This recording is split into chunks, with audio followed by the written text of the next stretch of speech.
Hi everyone, it's me, Tim. Today I want to do a meta-postmortem of my games.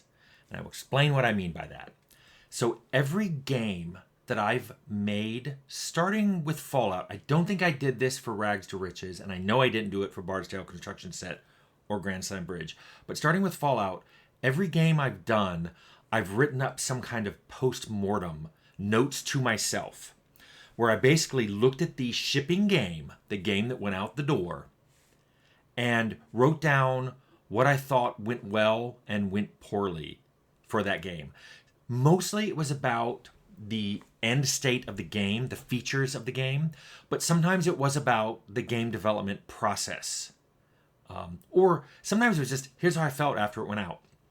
By the way, it is normal to be a little sad when your game ships. I remember talking about this with someone at Obsidian once after Outer Worlds went out. And he was like, why am I sad? And I said, well, for years you devote yourself to this thing and then it's done and it's out of your hands. And at this point, you can't make big changes to it. You can do bug fixing and stuff and balance tweaks, but it's kind of done and it's out there. And there's just this feeling of mild, it's not depression, it's just a slight sadness that you get when a game ships. And that's normal. So I would tend to write these postmortems. That was a weird diverge. Other people on the team often wrote them too. And I would ask them for them. And they were always worried I was going to be like, oh, I can't believe you said this. But I liked seeing what they thought went right and wrong. It was as eye-opening as my own postmortems were to me years later, to see what other people on the team thought went right and wrong. Now, I've also mentioned I've even written these for games I didn't work on but were part of IPs I created. And I did that because I wanted to look at those postmortems myself later and see if there was any trends among the games. Now, I'm not going to ever release these, mainly because they're filled with everything I thought went right and wrong. And I know people. If I released these, they would focus on what went wrong. They would try to figure out who was responsible for it, and they would either call them out, or the people who think I'm calling them out would get upset. So I decided to do a meta postmortem. I looked through all my postmortems to see if there were any themes that ran through them. Now, this was interesting. The success themes, what went right, was way more variable and subjective. Some people loved the stories in some of my games. Other people hated the stories.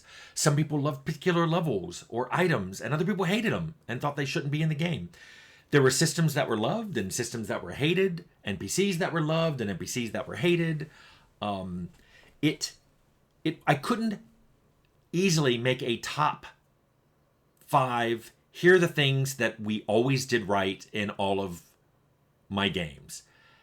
I couldn't figure out how to do that. However, interestingly enough, the failures in my games were way more universally agreed upon. And I think part of the reason is I did a whole video called Learning from Failure, and I will link it below. I think it's way easier to learn from failure. And because of that, I think when a game goes out that has problems, people are more likely to talk about them. But when a game goes out that's doing really well, people are playing it. They're not going online going, wow, the story in Act 2 is really one of the best Act 2 stories I've ever seen in a game. Nobody really seems to write that, or very few people do. Where a lot of people will get online and go, oh my goodness, the ending was the biggest letdown of any game I've ever played ever in the history of games in the universe. So, because of those reasons, because the success seemed varied on my different games, but failures, I could extract some common failure points. I put together a list of the top 5 problems that existed in most of my games. I almost said all, but for the first 2, there were exceptions, and I will talk about that.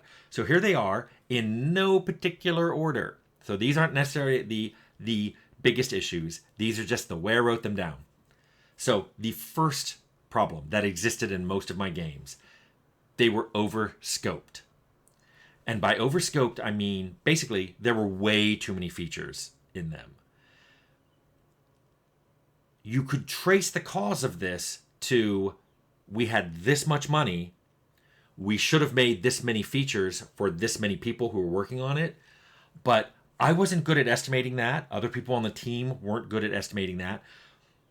Many of the features seemed like, well, that's core to the design pillars. We can't get rid of them. So we just dove in and tried to make the best of trying to get this defined game out with the amount of money we were being given. And of course, once you define a game and the publisher says, we're going to give you this much money, and you sign, you've now agreed to make this list of features for this much money. I've mentioned this before. I think Arcanum is my worst, most egregious example. I call it my kitchen sink game because every idea that me or almost anyone else on the team had went into that game.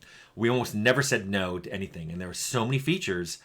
And I've mentioned a few that I would have taken out, like the newspaper, and inevitably people go, no, that was one of the best features. No matter what feature I mentioned taking out, there's somebody who goes, no, that was one of the best features, which happened when we were making it, which is why it ended up overscoped.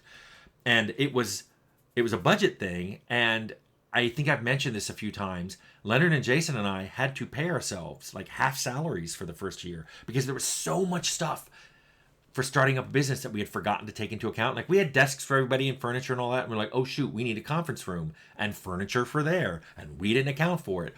And that seems small, but once you're like conference room, refrigerator, and you do all these things, it starts to add up. And you're like, oh, we didn't plan for a lot of this. So for that first year, it was tough because we were living on half of the salary we thought we'd get. And it was rough. No one was to blame but for us. But I'm just saying, we were kind of like, we can't keep doing this. Because I had a lot of people go, well, why didn't you hire a business manager? Why didn't you hire a producer? We didn't have the money. And unless people wanted to work for us for free, well, we already did a year of subsistence living, and we couldn't do that again. Now, when the reviews came out for Arcanum and many of my other games, there were common ways. Very few game reviews said these games were overscoped. But here's what you hear in a lot of reviews of my games. They were unbalanced. There were unfinished quest lines, or quest lines that finished in an unsatisfactory way. They suddenly just wrapped up. A lot of levels, especially levels towards the end, feel rushed. Like they're either big and empty, or they are really small compared to what they feel like they should have been. And they're absolutely right. All those things happened. Now, I do believe an exception to this was the Outer Worlds. I don't believe we overscoped it. And interestingly, one of the biggest complaints in the reviews was it was too short. And even before we shipped, and I had read any of those reviews, I mentioned to the team that if the biggest complaint we got about the Outer Worlds was it was too short, we'd done something right, because it meant we didn't have a lot of unbalanced stuff and unfinished quest lines and rushed levels. So I do think by the end of my career I had learned how to scope a little better, but also I had a lot of support on Outer Worlds. I had a lot of people looking at our design docs and a lot of production support, so that helped. The second of my top 5 of things most of my games had in common were bugs. I don't think this is going to shock anybody. Nobody's out there going, no, Tim, your games had bugs. Yes. And by the way, I'm not just talking about code. I think a lot of my games are out with bugs in system mechanics, bugs in particular scripts on things, and I have a whole video on the difference between coded scripts or that, you code general things and then scripters will come in and make exceptions, and I think there are a lot of bugs in scripts. I'm not even talking balance here. I'm okay if things aren't really balanced. I'm okay with that. But I will just go on record and saying we never intended harm to be the one-stop shop for every mage, and we never intended it to be that way.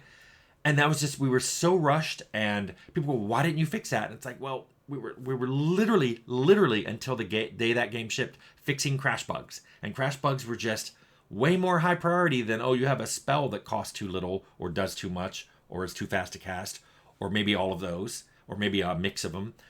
So it didn't happen. Now, again, I think Outer Worlds was an exception to this. It shipped in a remarkably stable low bug state compared to my other games and compared to a lot of previous Obsidian games. And we got called out for that being a really good thing. So I think the Outer Worlds was an exception for the first 2 ones on this list. Now, here's my third one. I think a lot of my games have what I would call a weak opening.